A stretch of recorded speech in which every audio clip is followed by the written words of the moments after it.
Hey folks, this is Vince with Dad's Gaming Addiction, and today we're going to quickly check out Exit the Game, The Trial of the Griffin. This is a game that you can find on Steam for about $8. This is the second escape room slash puzzle game, at least digitally, that I've seen from Cosmos in the Exit series. The first one being The Curse of Ophir, which I actually stopped playing because the puzzles in it were extremely frustrating.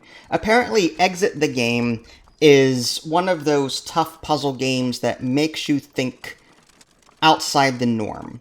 For example, the reason why I rage quit The Curse of Ophir was because in that game, I was supposed to in the puzzle, I was supposed to, use the person's name in some way to unlock a briefcase.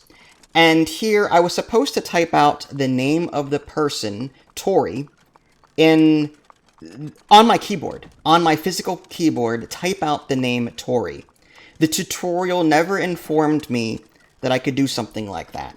And I'm like, well, what next? Am I expected to stand on my head with my webcam on and my underwear in order to solve the next puzzle? I wasn't going to play that. I applaud the outside-the-box thinking, but if you cannot give hints in-game to help the person elude to that solution, then all you're really doing is you're going to appeal to the die-hard crowd that loves tough puzzles and have the 3 hours to spend to try and figure it out and trial and error it out. Whereas with someone like me, whose time was very limited, that's frustrating to me. I like an A to B to C with some thinking on occasion, but Escape Simulator, I love that game. Just because the puzzles in that are typically more elementary, and things lead to a logical conclusion. Whereas this one is this and the previous game are more like, well, did you try hitting your head off the wall 7 times? Oh no, it was 8 times. That's why I didn't solve it. You know what I mean? Stuff like that. And that's one of the reasons why I am probably not going to like this one either, but for the sake of coverage, I'm going to do it anyway. Settings menu, real quick. One complaint I do have. Full screen, borderless full screen, and maximized. There's 3 different modes for full screen. One for windowed, and the windowed mode cannot be resized. Right now, on my monitor, is this giant window that I cannot resize, but I have to do it, because if I don't, my monitor will blink, I guess it's the HDR or whatever. My screen keeps refreshing in full screen mode, no matter what mode I use, and that's messing with my eyes and OBS. So I'm forced to play in this god-awful windowed mode where I can't see the bottom and right side of my screen because there are no resolution settings. This is an $8 game. I've played free-to-play games that have resolution settings in them. Why not an $8 game? Okay? In my professional opinion, this is one of those games that were designed for mobile that they put on Steam, and they didn't know how to implement everything or cross everything over appropriately. So we've got a half-baked options menu. And I'm sorry. I don't approve of that, and I don't agree with it. Anyway, let's go ahead and create a new profile. I guess we have to create a profile to start a game. Okay? And it is the year 1837. All right, can we just skip that? A few weeks ago, you received a mysterious No, apparently letter. not. It was an invitation to the legendary Griffin castle, written by the Countess herself. She asks for help from an expert in an urgent matter, but does not reveal in the letter what exactly she needs help for. Being invited to such noble house, you did not think twice and set off the very next day in a carriage. The journey took you deep into the misty forests of northern Germany's highlands, known as the Harz, through winding villages and over bumpy country roads.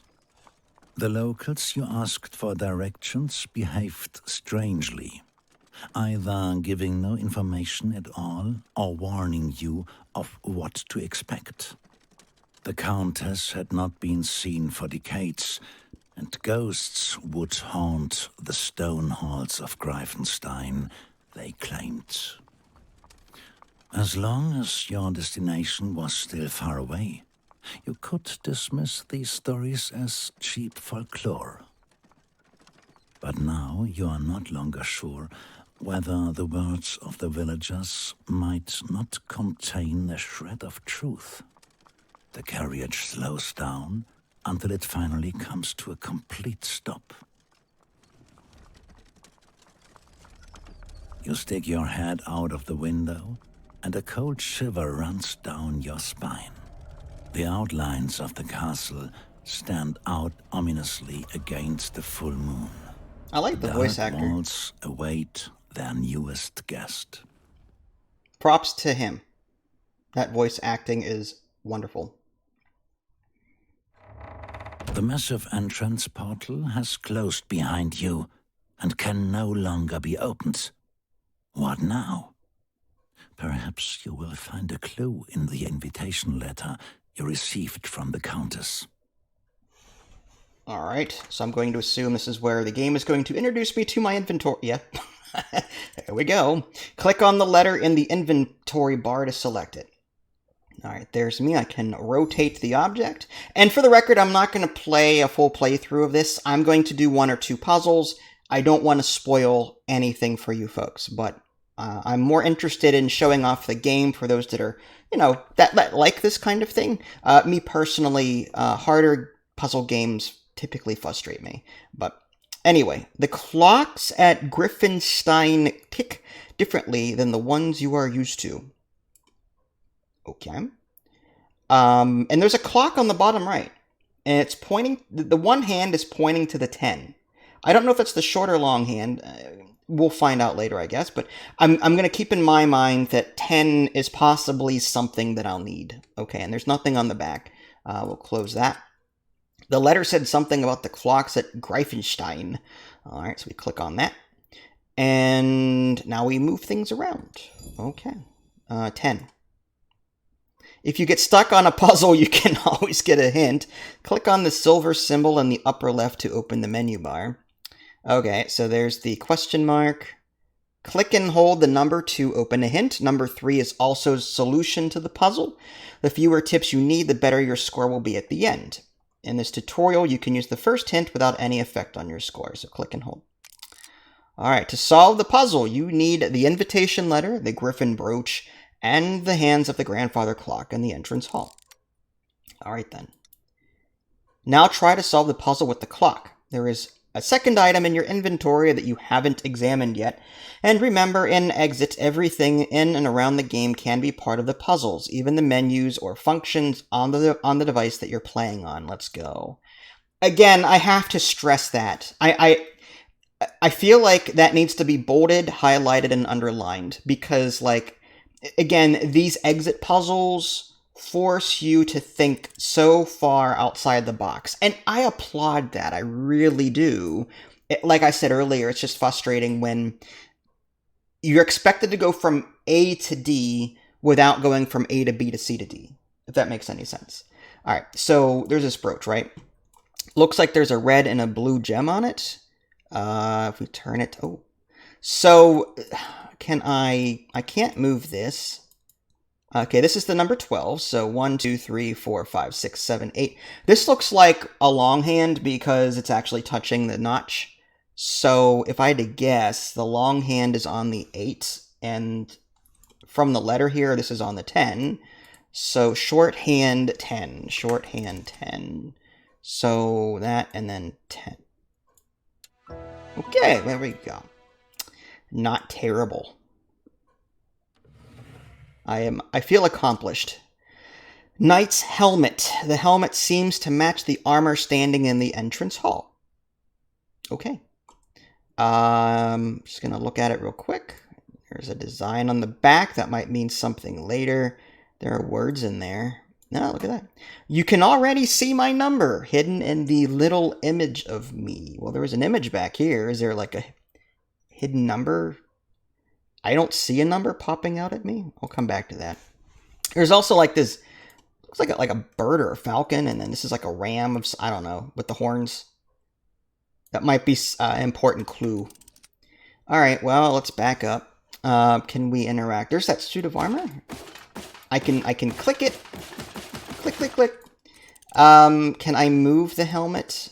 I can't. I can't seem to, like, drag objects to objects in this game. So, like, I'm trying to put the helmet on this suit of armor, and it won't let me do that. This door is just... I wonder where this big door leads to. You feel a cold breeze coming in from the gap. It won't open. Alright. There's a... Oh, escape. I want to get out. There we go. Door over here. Oh, these animals look like the ones on the back of the helmet. There's a 3 down here and a 2 up here. I can do this. I wonder if that's some kind of combination. 1, 2, 3, 1, 2. Okay, not probably. All right. Well, the helmet said you can... I wonder if... Yeah, see, look. There's the bird. Okay, so I'm supposed to... I guess this is the order in which I'm supposed to do something.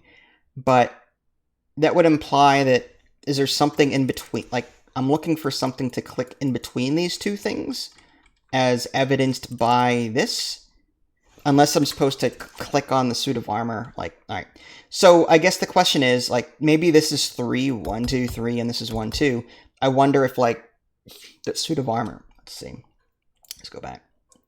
I can click that, and... Okay, so, it knocks 2? I wonder if I'm supposed to... So, where's this third number? It says it in the helmet. It says, you can already see my number hidden in the little image of me. Number 11? I don't know what that is. The little image. It's not little, though.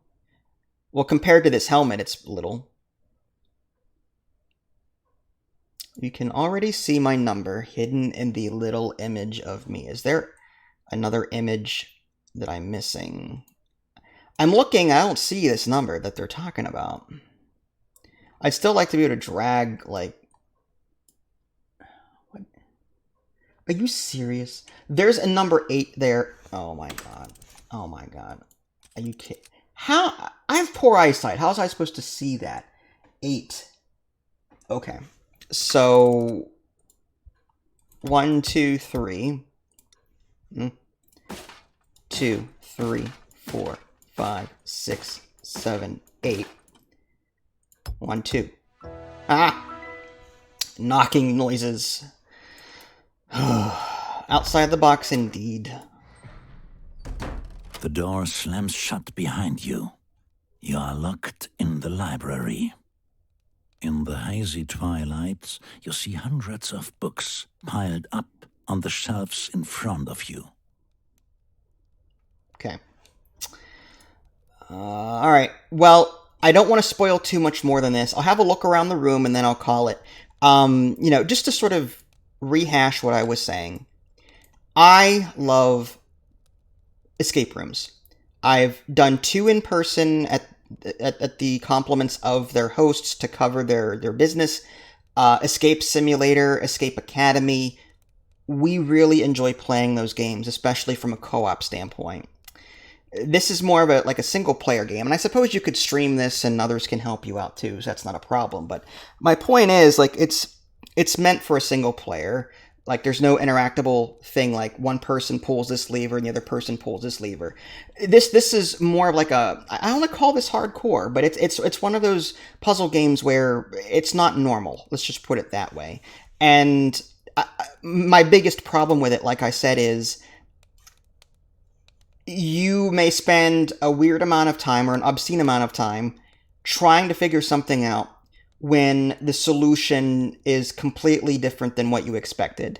And that is the name of these exit puzzle games. Like, that's what they're all about. If you get frustrated easily and don't have the time to commit to really, like, just puzzling things out in ways that you would have to, like, think of, you know what I mean? Like, think outside, like, really outside the box, like, out there. If you like a progressive thing, A to B to C to D, then this game doesn't do that. This game is more A to D because you had to, I don't know, throw your TV out the window, and then that gave you what you needed to solve this puzzle. You know, something stupid. flip your keyboard upside down. It reminds me of Metal Gear Solid. You were facing against, it was a guy in the mask or whatever, and you had to plug your controller into the second port in order to actually hit them. That's what I'm talking about. That's the kind of puzzles that we're dealing with here. And if you don't like an entire game based around that, then you may not like this. I'm just saying, like, to me, that's a little frustrating. This is a game where I would have to break the immersion, probably, in order to get the solution to a puzzle, or go into the hint system and try and figure something out that way. But to me, like, I don't know, that's a bit too out there. I would expect a game that concentrates so much on these off-the-wall solutions to at least provide enough clues to bring the player there. That's why I typically, I don't know, shy away from these kinds of games. I'm not saying it's bad. I'm just saying it's not for me. And here's that design on the brooch I saw earlier. How come my brooch is no longer in my inventory? All right, anyway. So, again, I don't want to spoil any more than this, so I'm just going to end the video here. Do I recommend it? Yes, but only if you like off-the-wall escape room games, as opposed to more structured ones. If you guys haven't already, subscribe to me on Twitch and YouTube. That way you can stay up to date with any new content I'm going to publish. This is Vince. Thanks for watching, and I'll catch you all next time. Take care.